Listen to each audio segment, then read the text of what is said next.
This is Reverend Don Lewis coming to you from beautiful Florida. And today our question comes to us from Mary. And Mary has this question.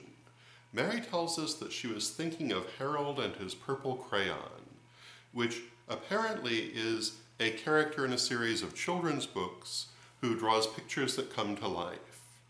And Mary also referenced Simon, whose drawings came to life in the television spot from many, many years ago.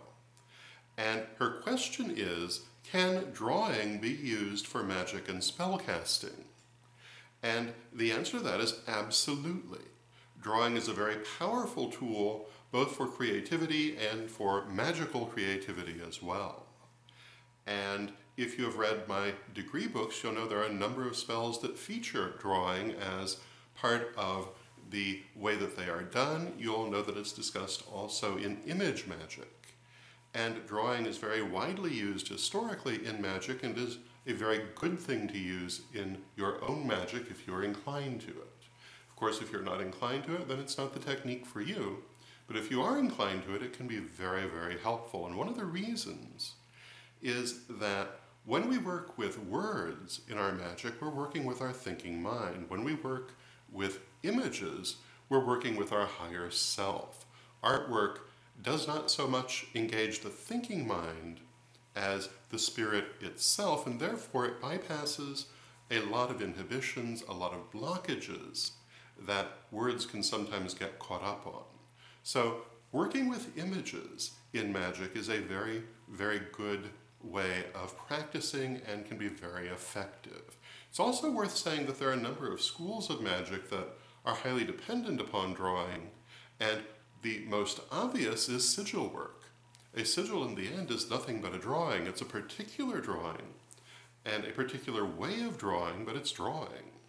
And sigil magic is something we've talked about on the vlog on a number of occasions, and it's a very good example of using drawing in magic. Pretty much any kind of image magic that could be done, for example, with a doll or a statue can also be done with a drawing.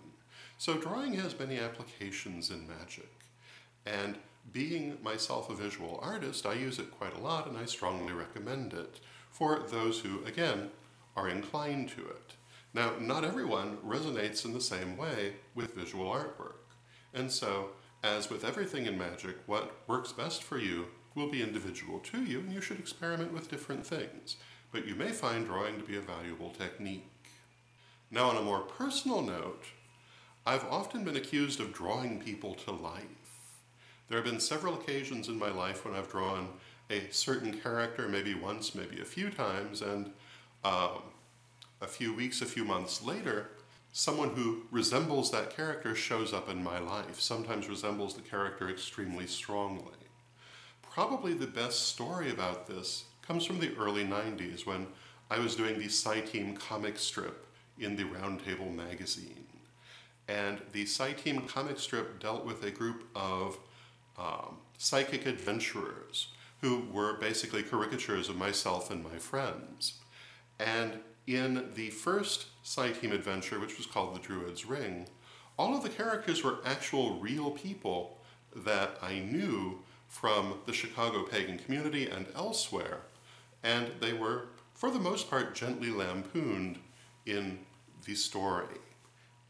When I came to do the second story, which had to do with aliens and was a somewhat different theme, I was beginning to feel like I was running out of characters and that restricting myself to only caricaturing actual people was unduly limiting. And so I introduced a character who was entirely original and I thought unlikely, and that was a psychic hairdresser. And the psychic hairdresser charged her scissors with crystals, and she involved her psychic work in her hairdressing, and her part in the story was to talk about how different hairstyles affected the reception or rejection of alien transmissions. And for example, straight hair would allow the transmissions to just roll off without being received. Curly hair would protect against them. And if you wanted to receive them and you styled your hair in spikes, which was rather fashionable at the time, they would act as little antennas and pull the transmissions in. And this is the kind of humor that was in the Sci-Team comic, for better or worse. So we put this, it was in the second episode of the second adventure of the Sci-Team.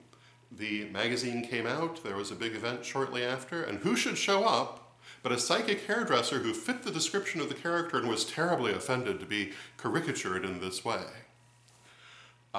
So drawing can do some interesting things. And that's only one of a couple of occasions when someone that I've drawn, who I was relatively sure could not possibly exist, showed up. So those are my thoughts on the subject of using drawing for magic. I hope you find them interesting, and until next time, may you blessed be.